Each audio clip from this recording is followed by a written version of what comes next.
जालन्याला बिहार करण्याचा प्रयत्न, तसे झाल्यास तुमच्या मुलांचं भविष्य काय? महाविकास आघाडीचे उमेदवार कैलास गोरंट्याल यांचा सवाल. जालना जिल्ह्यात पत्रकारांनाही धमकावलं जात आहे, गुंडागर्दी केली जात आहे. या जालन्याला बिहार करण्याचा प्रयत्न शिंदे गटाच्या नेत्यांनी सुरू केला आहे. त्यामुळे या जालन्याचे बिहार झाल्यास तुमच्या मुलांचं भविष्य काय, असा सवाल महाविकास आघाडीचे उमेदवार तथा आमदार कैलास गोरंट्याल यांनी उपस्थित केला आहे. शनिवार दिनांक 16 जुलै 2024 रोजी दुपारी 2 वाजता त्यांनी जिल्हाधिकारी कार्यालयाच्या परिसरामध्ये पत्रकारांसोबत संवाद साधला. काही पत्रकारांना 23 तारखेनंतर बघून घेईल अशा धमक्या दिल्या जात आहेत. सर्वसामान्य जनता कार्यकर्त्यांना माझ्यासोबत दिसल्यास उचलून नेण्यापर्यंत त्यांनी दादागिरी केली. त्यामुळे भयमुक्त जालना करा आणि योग्य उमेदवाराला निवडून द्या, असंही त्यांनी यावेळी म्हटलंय.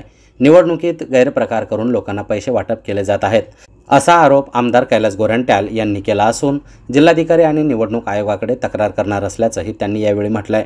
दमदाटीची भाषा मी सांगतो की जे माझा अपोनंट माणूस आहे, लोकांना तर सोडा, त्याने आता पत्रकारांना पण धमकी देण्यास सुरुवात केलेली आहे. राम विचारचे संपादक विजय सकलेचा, जगमित्रचे संपादक भुतेकर, आपण त्यांना विचारू शकतात की त्यांना डायरेक्ट म्हटलं की 23 नंतर तुला बघून घेऊ. अशा असंख्य लोकांना गुंडागर्दी करणे, दादागिरी करणे, लोकांना धस देणे, झडपणे. एखादा कार्यकर्ता माझ्यासोबत सोशल मीडियावर व्हायरल झाला की मला त्याला जायचं, त्याला उचलून आणायचं आणि त्याला दमदाटी द्यायची. परवा एक ऑटो रिक्षामध्ये प्रचार करताना काही असेच लोक बिचारे त्या ऑटो रिक्षावर मला मतदान करा म्हणून डान्स करत होते, त्यांनाही दमदाटी दिलेली. नेहरू रोडला पण एक व्यापाऱ्याला पण दमदाटी दिली. म्हणजे त्या व्यापारी बिचारे घाबरतात, त्यांचं नाव देऊ शकत नाही. आणि काल रात्रीपासून या शिंदे गटचे कार्यकर्ता पोलिंग चिटच्या नावाने पोलिंग चिटसोबत 2000-5000 रुपये प्रत्येक घरात दिलेले आहे. आणि मला उशीर माहिती पडल्यानंतर मी रात्री कलेक्टरला पण तक्रार केलं. आता रिसर तक्रार करतो. आज त्याने सोमनाथ जलगावमध्ये पैसे वाटप केलं. अंकरदेव आपला हे अंतरवालीमध्ये त्यांनी पैसे वाटप केलेलं. दमदाटी, डर, पैशाच्या जोरावर निवडून यायचं असं त्यांना वाटतंय.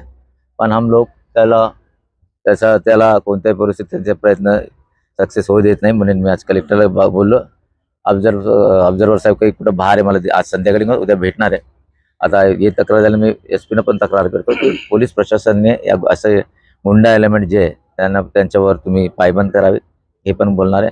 आणि आता एक सुरू नवीन झाला की आधार कार्ड जमा करू लागले, वोटिंग कार्ड जमा करू लागले आणि पैसे देऊन मतदान करायला भाग पडणार. किंवा मुस्लिम समाज किंवा दलित समाज किंवा ख्रिश्चन समाजाचे लोक मतदानाला कोणत्या प्रकारचे त्यांना येऊ द्यायचे नाही, असेही प्रयत्न चालू आहे.